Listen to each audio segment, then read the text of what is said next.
Hello friends, welcome to my channel concept classes. मेरा नाम अजहर आलम है और मैंने अपना डिप्लोमा 16-19 बैच में बीआईटीटी पॉलिटेक्निक से कंप्लीट किया और मैंने 3 साल तक ऑफलाइन कोचिंग क्लास चलाया है और अब मैं ऑनलाइन मोड में भी डिप्लोमा स्टूडेंट्स के लिए ट्यूशन प्रोवाइड कर रहा हूँ। तो सबसे पहले मैं ये बता दूं कि मैं आप लोगों को मैथमेटिक्स पढ़ाऊँगा फर्स्ट, सेकेंड और थर्ड तीनों सेमेस्टर में। ये सबसे पहले जानते हैं कि फर्स्ट सेमेस्टर के मैथमेटिक्स को हम लोग इंजीनियरिंग मैथमेटिक्स बोलते हैं, जिसमें 3 यूनिट में कैटेगराइज किया गया जेयूटी के सिलेबस के हिसाब से। पहले जो 16-19 बैच था वो आखिरी बैच था एसबीटी का, state board of technical education Jharkhand का, लेकिन अभी जो है वो जेयूटी के हिसाब से चलता है। जितने भी पॉलिटेक्निक कॉलेज है झारखंड में वो Jharkhand university of technology govern करती है। तो उसके पैटर्न के हिसाब से अभी का जो सिलेबस है उसे 3 पार्ट में कैटेगराइज किया गया है। हम लोग देख रहे हैं सबसे पहला जो है वो है अलजेब्रा। अलजेब्रा में क्या है, सबसे पहले हम लोगों को रेशियो एंड प्रोपोर्शन पढ़ना है। रेशियो एंड प्रोपोर्शन जो हम लोग क्लास 8 में पढ़ चुके हैं। उसके बाद है पार्शियल फ्रैक्शन। पार्शियल फ्रैक्शन जो है वो काफ़ी इंपॉर्टेंट है। पार्शियल फ्रैक्शन का जो ये है यूज़ है वो हम लोगों को सेकेंड और थर्ड सेमेस्टर में भी डिफरेंशिएशन और इंटीग्रेशन को सॉल्व करने के लिए ज़रूरत पड़ता है। नेक्स्ट का बात अगर हम करें तो प्रोग्रेशन है। प्रोग्रेशन में हम लोग क्लास 10th में एपी पढ़ चुके हैं। एपी का मतलब जो था अरिथमेटिक प्रोग्रेशन, जिसमें कॉमन डिफरेंस सेम होता था। उसके बाद हम लोगों को पढ़ना है एचपी और जीपी। जीपी का मतलब होता है ज्योमेट्रिक प्रोग्रेशन और एचपी का मतलब होता है हार्मोनिक प्रोग्रेशन। ये हम लोग पढ़ेंगे। सिर्फ एक आइडिया के लिए ये समझते हैं कि एपी में जो कॉमन डिफरेंस बोलते थे सेम होता था, लेकिन यहाँ पे कॉमन रेशियो बोलेंगे। मतलब सेकेंड टर्म को अगर फर्स्ट टर्म से डिवाइड करते हैं तो उसका रेशियो सेम होगा। एचपी जो है वो एपी का इन्वर्स करते हैं, रेसिप्रोकल करते हैं अगर हम लोग, तो एचपी मिलता है। अब अगला बात करते हैं तो है एक्सपोनेंट एंड लॉगरिथम। लॉगरिथम भी एक काफ़ी इंपॉर्टेंट चैप्टर है जिसका यूज़ हम लोगों को आगे कैलकुलस में यानी कि इंटीग्रेशन, डिफरेंशिएशन और डिफरेंशियल इक्वेशंस में ज़रूरी होगा। उसके बाद अगर बात करें तो बाइनोमियल थ्योरम। बाइनोमियल थ्योरम को समझने के लिए सिर्फ ओवरव्यू के लिए अगर हम बोलें तो ये बोल सकते हैं कि हम लोग क्लास 8, 9, 10 में ए प्लस बी का होल स्क्वायर, ए प्लस बी का होल क्यूब हम लोगों से बहुत सारे लोग पूछा करते थे। तो हम लोग क्या है कि जानते हैं तो बता देते थे a square plus b square plus 2ab। लेकिन अगर आपसे पूछा जाएगा ए प्लस बी का होल टू द पावर 4 तो उसी टाइम पे बोल देते हैं कि हम लोगों को नहीं पता है। लेकिन क्या है कि इन सब चीज़ों को यानी कि जब पावर बढ़ाते हैं ए प्लस बी का होल टू द पावर 4 हो, 5 हो, 10 हो, 20 हो, तो इसको एक्सपैंड करने के लिए हम लोग बाइनोमियल थ्योरम का यूज़ करते हैं। ये भी मैथमेटिक्स में काफ़ी यूज़ होता है।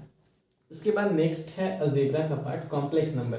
कॉम्प्लेक्स नंबर को समझने के लिए हम बोल सकते हैं कि हम लोग ये क्लास 10th में क्वाड्रेटिक इक्वेशन पढ़े थे। क्वाड्रेटिक इक्वेशन में क्या था कि हम लोग डी का वैल्यू मीन्स डिस्क्रिमिनेंट निकालते थे। अगर वो पॉजिटिव या फिर 0 आता था तो बोलते थे उसका रूट रियल है और आगे सॉल्व करते थे। अगर डी का वैल्यू नेगेटिव आता था तो ये बोलते थे कि उसका नो रियल रूट है और फिर वहीं पे रुक जाते थे। लेकिन अब क्या है, अगर हम लोग कॉम्प्लेक्स नंबर पढ़ेंगे तो उसके मदद से हम लोग जिसका इमेजिनरी रूट है उस तरह के इक्वेशन को भी सॉल्व कर सकते। ये तो था अलजेब्रा का पार्ट, जिसमें अलजेब्रा में अलजेब्रा को 7 पार्ट में कैटेगराइज किया गया। उसके बाद अगर हम बात करें यूनिट 2 का, तो यूनिट 2 में हम लोगों को ट्रिगोनोमेट्री पढ़ना है। ट्रिगोनोमेट्री में सबसे पहला है मैथमेटिकल रिव्यू। मैथमेटिकल रिव्यू का मतलब ये है कि हम लोग जो भी क्लास 10 में पढ़े थे उसको रिवाइज करेंगे। उसके बाद दूसरा अलाइड एंड कंपाउंड एंगल्स। उसके बाद सब मल्टीपल्स एंड मल्टीपल्स एंगल्स के बारे में पढ़ना है, मतलब कि हम लोगों को एंगल्स को डिटेल में जानना है। फैक्टराइजेशन एंड डीफैक्टराइजेशन फॉर्मूला, ये भी काफ़ी इंपॉर्टेंट है ट्रिगोनोमेट्री का पार्ट में। उसके बाद हम लोगों को थोड़ा सा पार्ट पढ़ना इनवर्स ट्रिगोनोमेट्रिक फंक्शन। अब है तीसरा यूनिट कोऑर्डिनेट ज्योमेट्री। काफ़ी इंटरेस्टिंग है कोऑर्डिनेट ज्योमेट्री। मैं जब पढ़ता था तो कोऑर्डिनेट ज्योमेट्री मुझे काफ़ी पसंद था, कोऑर्डिनेट और अलजेब्रा। तो पॉइंट एंड डिस्टेंस का बात करें सबसे पहला, तो क्लास 10 में जो पढ़ चुके हैं distance formula, mid point formula, section formula, बस उन्हीं सब चीज़ों को थोड़ा रिवाइज करना है और थोड़ा सा एडवांस पढ़ लेना है। उसके बाद स्ट्रेट लाइन और सर्कल। स्ट्रेट लाइन और सर्कल का बात करें अगर हम, तो स्ट्रेट लाइन और सर्कल हम लोगों को नहीं पढ़ना है जो हम लोग क्लास 10 में पढ़े थे। हम लोगों को पढ़ना है कि इक्वेशन कैसे बनाएंगे स्ट्रेट लाइन में, और सर्कल में सर्कल का इक्वेशन किस तरीके से बनाएंगे। ये तो था तीनों यूनिट। अगर हम मार्क्स का बात करें तो मार्क्स में अलजेब्रा से 40 मार्क्स है, ट्रिगो से 20 मार्क्स है और कोऑर्डिनेट ज्योमेट्री से 20 मार्क्स है। ये तीनों ही यूनिट काफ़ी इंपॉर्टेंट है। टोटल 80 मार्क्स का आपका एक्सटर्नल एग्जाम होगा और 20 मार्क्स का प्रैक्टिकल एग्जाम होगा, जो कि कॉलेज के टीचर्स पर डिपेंड करता है आप कितने तरीके से अटेंड, मतलब क्लास कितना अटेंड करते हैं। और दूसरा बात यह है कि आपका असाइनमेंट आप किस तरीके से बनाते हैं। ये तो हो गया। अब बात करते हैं बुक का। सेल्फ स्टडी में अगर आप बिलीव करते हैं तो आपको बुक का, सबसे पहले बुक का ज़रूरत है। तो बुक का बात करते हैं तो हम लोगों को, अगर आर एस अग्रवाल का बुक अगर हम लोग लेते हैं तो आर एस अग्रवाल की बुक में क्या है कि 11th क्लास का बुक खरीदते हैं तो मैक्सिमम पोर्शन कवर हो जाएगा सिर्फ 2 टॉपिक के।